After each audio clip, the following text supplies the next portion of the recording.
बिस्मिल्लाहिर्रहमानिर्रहीम। अस्सलाम वालेकुम माय डियर स्टूडेंट्स।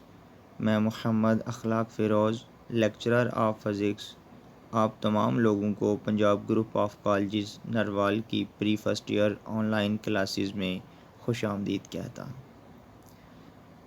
आज की इस वीडियो में, इस लेक्चर में हम करैक्टरिस्टिक्स ऑफ स्केलर प्रोडक्ट पे बात करेंगे।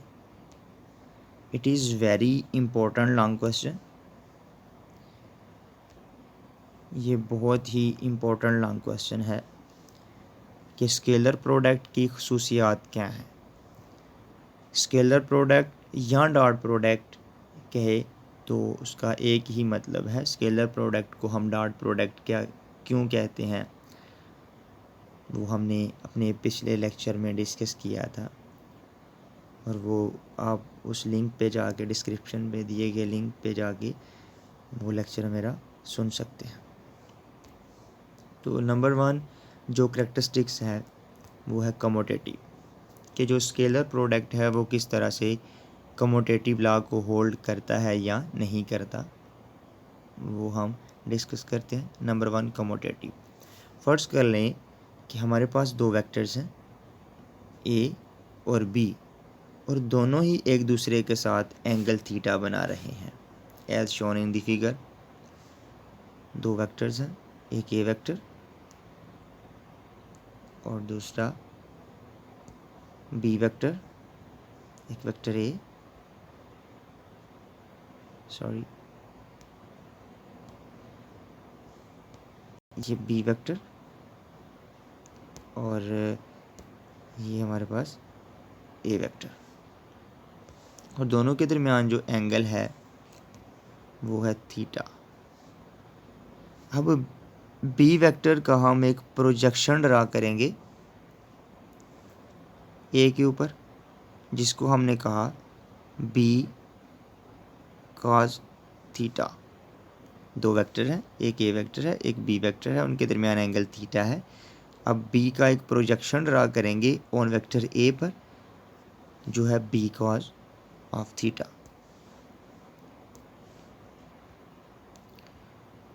और वो जो प्रोजेक्शन आएगा वो ए भी होगा। अगर आप इधर देखें, ये प्रोजेक्शन है बी कॉस ऑफ थीटा। उसके बाद according to the definition of dot product, तो वो A dot B is equal to A B cos theta. तो ये इसकी डेफिनेशन है।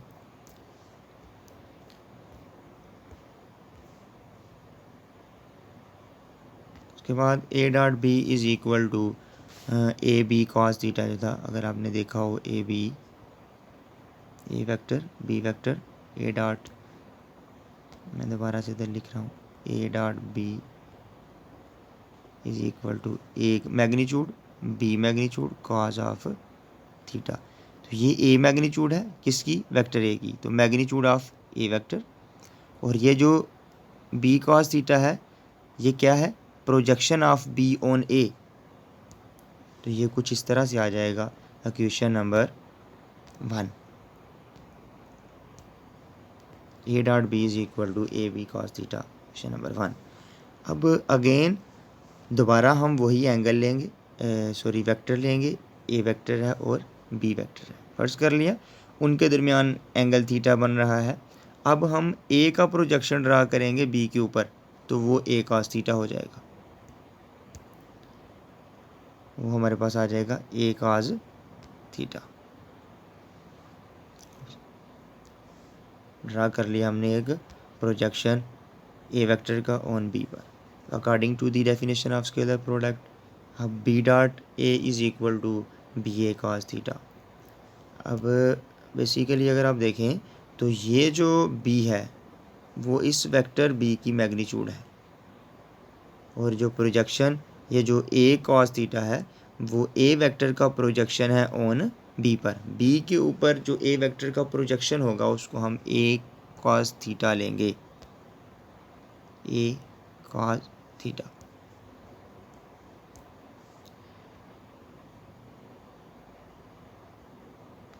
तो देन हमारे पास आ जाएगा B dot A is equal to B A cos theta. तो इसको थोड़ा रीअरेंज कर लें। ये जो ए बी हैं वो दोनों लेंथ्स हैं, नंबर हैं। तो अगर आप 3 मल्टीप्लाई करें तो 15 आता है, या 5 मल्टीप्लाई करें तो देन भी 15 ही आता है। तो हम इनकी जगह जो है वो चेंज कर सकते हैं, क्योंकि ये नंबर्स हैं। बी ए था तो इसको हम बी ए भी लिख सकते हैं। तो cos थीटा क्वेश्चन नंबर 2 आ जाएगी। फ्रॉम क्वेश्चन 1 एंड 2 अगर आप देखें तो ये वाली साइड दोनों की बराबर आ रही हैं। क्वेश्चन नंबर 1 पे देखें ये वाली साइड, और क्वेश्चन नंबर 2 की ये वाली जो साइड आ रही है वो दोनों बराबर आ रही हैं। तो राइट साइड बराबर है, तो देन जो लेफ़्ट साइड है वो भी बराबर होंगी। तो A dot B is equal to B dot A आ जाएगा। Hence proved.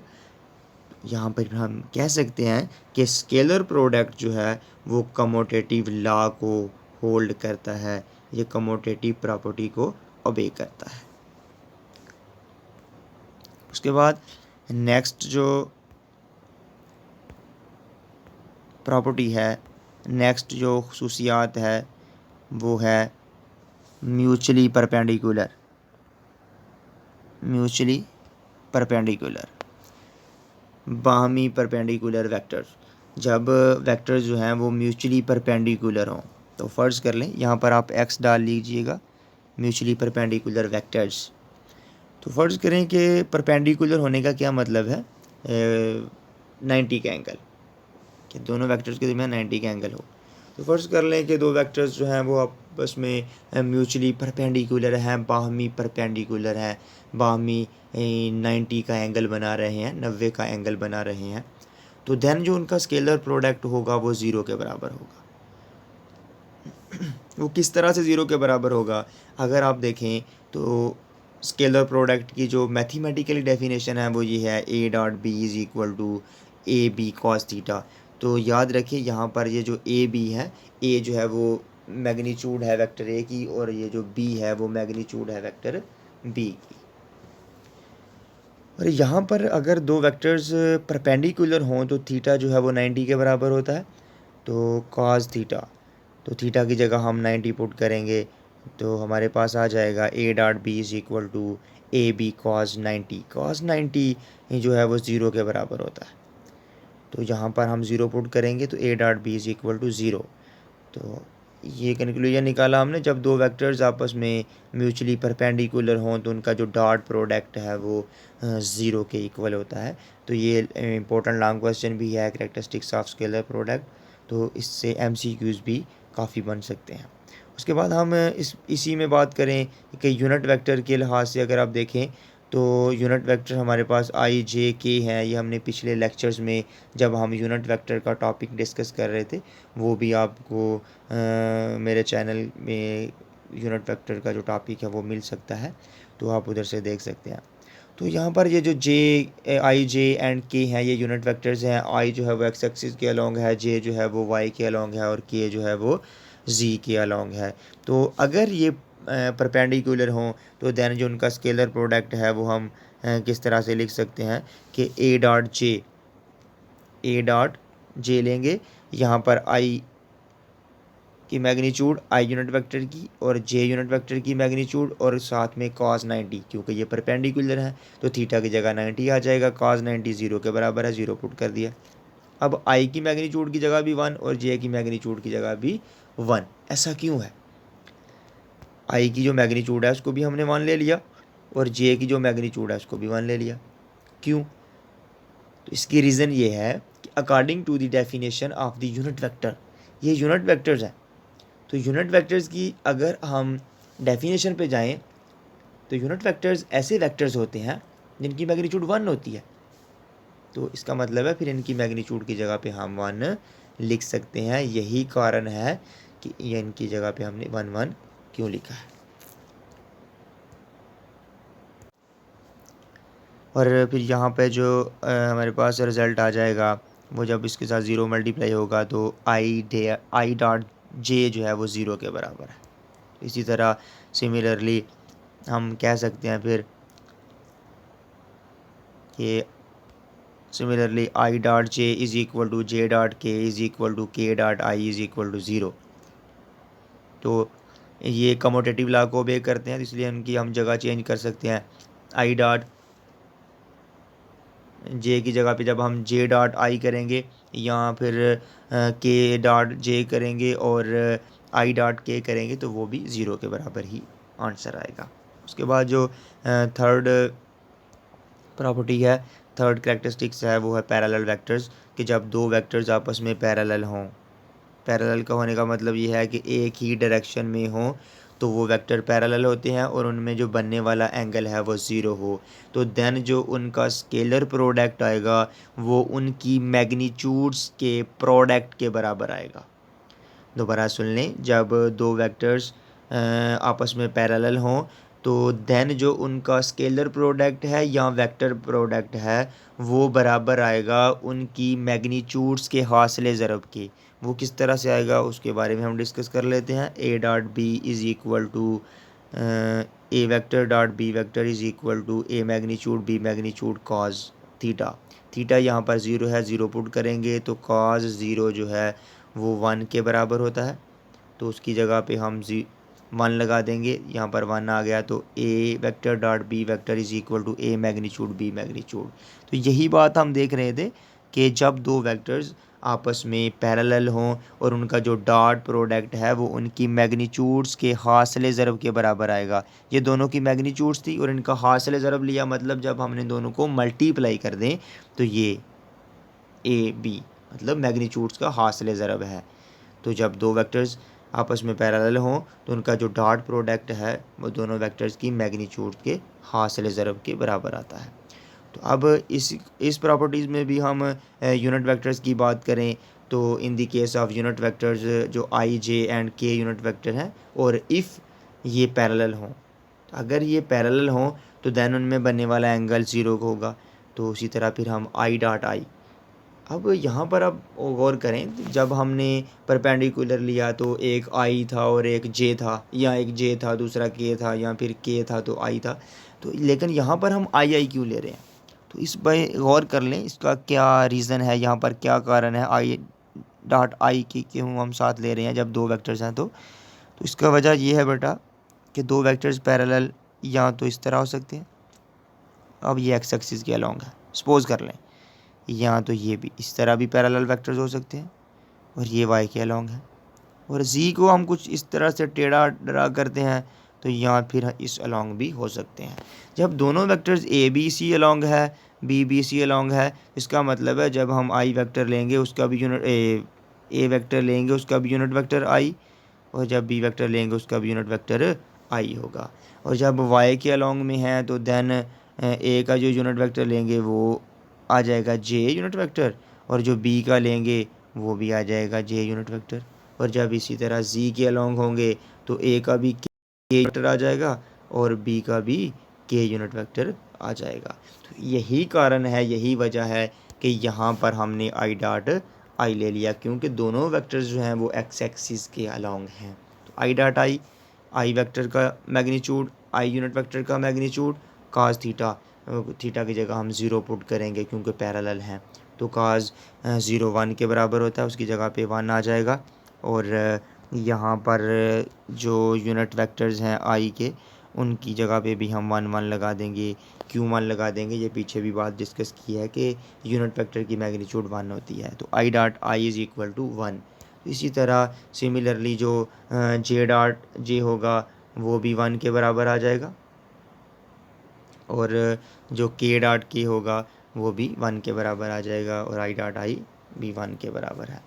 उसके बाद जो फोर्थ प्रॉपर्टी है वो आ जाती है हमारे पास एंटी पैरेलल। जब दो वेक्टर्स जो हैं वो एंटी पैरेलल हों, एंटी पैरेलल होने का क्या मतलब है कि एक वेक्टर इधर को है तो एक वेक्टर इधर को है, तो देन इनके दरमियान जो एंगल बनेगा वो 180 का होगा, 180 का एंगल बनेगा।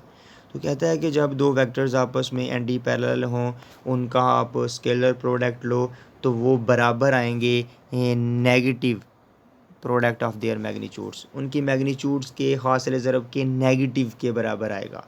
वो किस तरह से, वो हम देखते हैं। दैन ए डॉट बी जो है जब हम डिफ़ाइन करेंगे तो A dot B is equal to A B cos theta के बराबर आएगा। एंगल यहाँ पर 180 है क्योंकि दोनों पैरेलल एंटी पैरेलल हैं, तो थीटा की जगह पे 180 लगाएंगे। तो कॉस 180 जो है वो, सॉरी यहाँ पर लिखा नहीं हुआ, कॉस 180 जो है वो -1 के बराबर होता है, तो यहाँ पर आप लिख लीजिएगा कॉस 180 इज़ इक्वल टू -1। तो यहाँ पर -1 आ जाएगा, -1 को मल्टीप्लाई करेंगे तो वो आंसर बन जाएगा A dot B is equal to -AB। तो कहता है कि जब दो एंटी पैरेलल वेक्टर्स का हम डॉट प्रोडक्ट लेते हैं तो वो उनकी मैग्नीट्यूड्स के हासिल ज़रब के नेगेटिव के बराबर होता है। तो ये बात आपने जहन में रखनी है। उसके बाद जो फिफ्थ वन है वो है सेल्फ प्रोडक्ट, कि जब एक वेक्टर का ए वेक्टर है और ए वेक्टर का उसके साथ ही जब आप वो प्रोडक्ट ले लो, डॉट प्रोडक्ट ले लो, तो वो उसकी मैग्नीट्यूड्स के स्केयर के बराबर हो जाता है। तो वो अब किस तरह से होता है वो देखते हैं कि ए डॉट बी जब हम लेंगे, ए डॉट बी नहीं ले रहे हैं, अब हम ए डॉट ए ले रहे हैं या बी डॉट बी ले रहे हैं, मतलब एक वेक्टर का उसके साथ ही उसका डॉट प्रोडक्ट ले लें, तो ए डॉट ए या बी डॉट बी भी हो सकता है। तो फिर ए मैग्नीट्यूड कॉस थीटा, तो थीटा यहाँ पर ज़ीरो होगा। वो क्यों? क्योंकि अगर हम वेक्टर बात करें यहाँ इस एक्स एक्सिस के अलोंग है तो दूसरा भी एक्स एक्सिस के अलोंग है, एक वेक्टर ए ही है ना, तो उसको हम दो दफ़ा ले रहे हैं एक ही डायरेक्शन में, तो उनके दरमियान आप सपोज कर लें, या फिर ये एक एंगल ए ही वेक्टर है तो इसका इसके साथ एंगल ज़ीरो है, देखा जाए तो इसके एंगल ज़ीरो बन रहा है, तो एंगल ज़ीरो हम ले लेंगे। तो जब हम कॉस ज़ीरो पुट करेंगे तो वो 1 के बराबर होता है। तो हमारे पास जो आंसर आएगा कॉस ज़ीरो जो है वो 1 के बराबर है। यहाँ पर 1 आ गया तो वो A dot A is equal to A square. तो जब आप एक वेक्टर का उसी के साथ डॉट प्रोडक्ट ले लेते हो तो वो उसकी मैग्नीट्यूड के स्क्वायर के बराबर हो जाता है। और नंबर 6 जो है in terms of rectangular components, देखिए रेक्टेंगुलर कंपोनेंट्स की फॉर्म में हम किस तरह से डॉट प्रोडक्ट जो है वो फाइंड आउट करते हैं। तो ये 6 करेक्टरिस्टिक्स है, तो आपसे कोई 4 या 5 पूछी जा सकती हैं, और ये वाली जो करेक्टरिस्टिक्स है ये अलहदा भी पूछी जा सकती है, या फिर जो हमने स्टार्ट पे पढ़ी थी कमोटेटिव लॉ वाली कि वो अब एक करती है या नहीं करती, वो भी आपसे अलहदा से शॉर्ट क्वेश्चन में पूछी जा सकती है कि प्रूव करें, तो वो हमने प्रूव किया। तो अब कहता है कि जब दो वेक्टर्स हों, एक वेक्टर है एक वेक्टर बी है, तो उनका जो स्केलर प्रोडक्ट है वो उनकी रेक्टेंगुलर कंपोनेंट्स के थ्रू हम किस तरह से लिखेंगे वो हम देखते हैं। तो एक वेक्टर ए है, उसको अगर हम उसके रेक्टेंगुलर कंपोनेंट्स में लिखें तो A x I, A Y J, A Y जी, और इसी तरह जो दूसरा वेक्टर है बी, उसका भी बी एक्स आई, बी वाई जे और बी जी के आ जाएगा।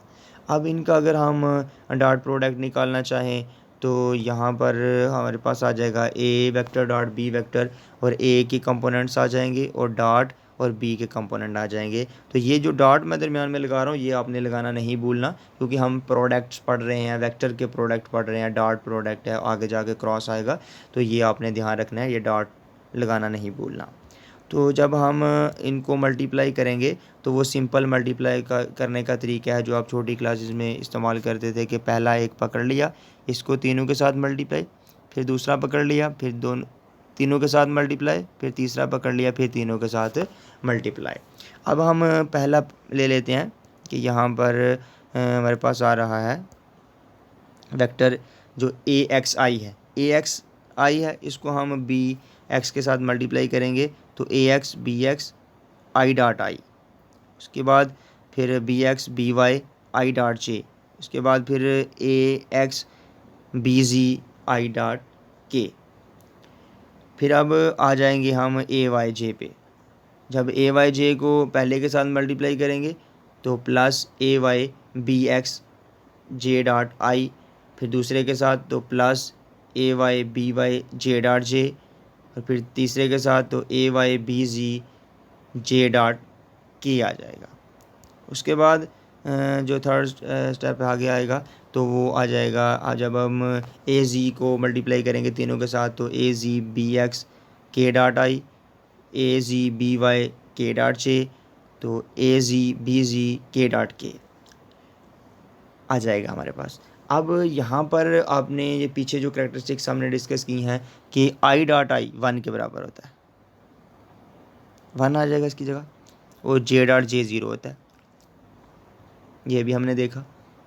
आई डॉट के है, इसी लेक्चर में हम देखा, वो भी 0 हो जाएगा, और जे डॉट आई है वो भी 0, और जे डॉट जे जो है वो 1 आ जाएगा, और जे डॉट के जो है वो भी 0 हो जाएगा, और के डॉट आई है वो भी 0, और के डॉट जे है वो भी 0, और के डॉट के जो है वो 1 आ जाएगा। तो अगर आप इधर से गौर करें तो आपके पास सारी की सारी टर्म ख़त्म हो जाएंगी, सिर्फ कौन कौन सी टर्म बचेंगी, ये वाली टर्म, ये वाली टर्म और ये वाली टर्म बच जाएगी।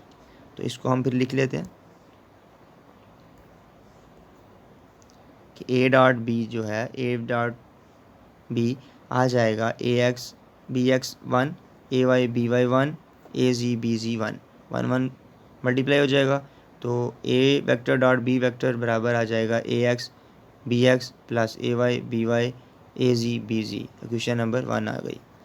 अब हम वेक्टर प्रोडक्ट का जो डॉट प्रोडक्ट है वेक्टर्स का, उसको हम इस तरह से डिफाइन करते हैं, A vector dot B vector is equal to A magnitude B magnitude cos of theta. Question number 2 आ गई।